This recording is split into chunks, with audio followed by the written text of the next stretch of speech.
ಓಂ ಸಾಯಿರಾಮ್.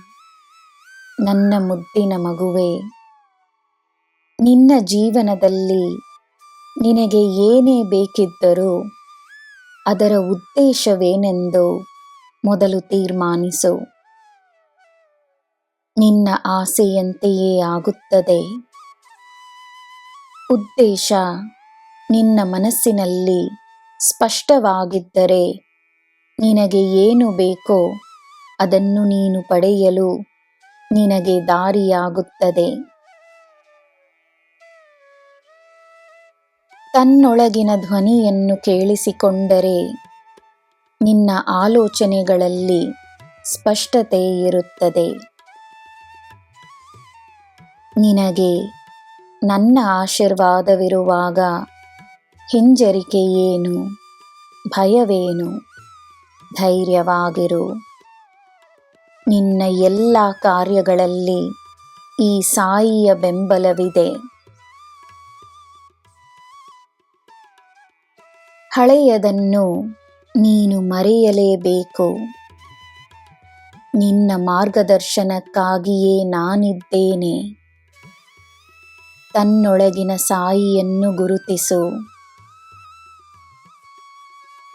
ನಿನ್ನ ಭಕ್ತಿಯ ಫಲವಾಗಿ ನಿನ್ನಲ್ಲುಂಟಾಗುವ ಬದಲಾವಣೆಗಳಿಂದ ತನ್ನದೇ ಆದ ಒಂದು ಹೊಸ ಅಸ್ತಿತ್ವವನ್ನು ನೀನು ಪಡೆಯಲಿರುವೆ. ಅದರಿಂದ ನಿನಗೆ ಮನಃಶಾಂತಿ ದೊರಕುತ್ತದೆ, ನೆಮ್ಮದಿಯ ಅನುಭವವಾಗುತ್ತದೆ.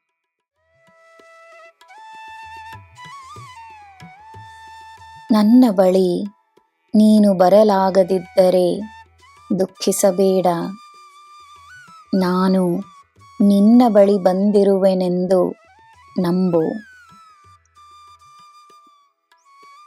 ಸರಿಯಾದ ಸಮಯದಲ್ಲಿ ನಿನ್ನನ್ನು ನನ್ನ ಸನ್ನಿಧಿಗೆ ಕರೆಯಿಸಿಕೊಳ್ಳುತ್ತೇನೆ. ನಿನಗೆ ಬೇಕಾದ ವರವನ್ನು ನೀಡುತ್ತೇನೆ. ನೀನು ನನ್ನ ಮಗು.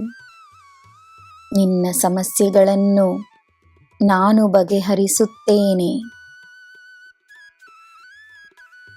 ನನ್ನ ಮಗುವೇ, ಅಪೇಕ್ಷೆಗಳನ್ನು ಬಿಡು, ಶಾಂತವಾಗಿರು. ಯಾರು ನಿನ್ನ ಹತ್ತಿರವಿದ್ದಾರೋ ಅವರಿಗೆ ನಿನ್ನ ಪ್ರೀತಿ ಅಮೂಲ್ಯವಾದುದು.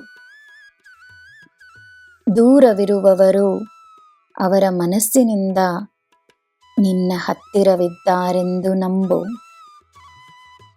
ಪ್ರೀತಿ ಮತ್ತು ಭಕ್ತಿಯ ಶಕ್ತಿ ಅಪಾರವಾದುದು. ಸಂತೋಷವಾಗಿರು, ನಾನಿದ್ದೇನೆ. ನಿನಗೆ ಎಲ್ಲ ಶುಭವೇ. ಜೈ ಸಾಯಿರಾಮ್.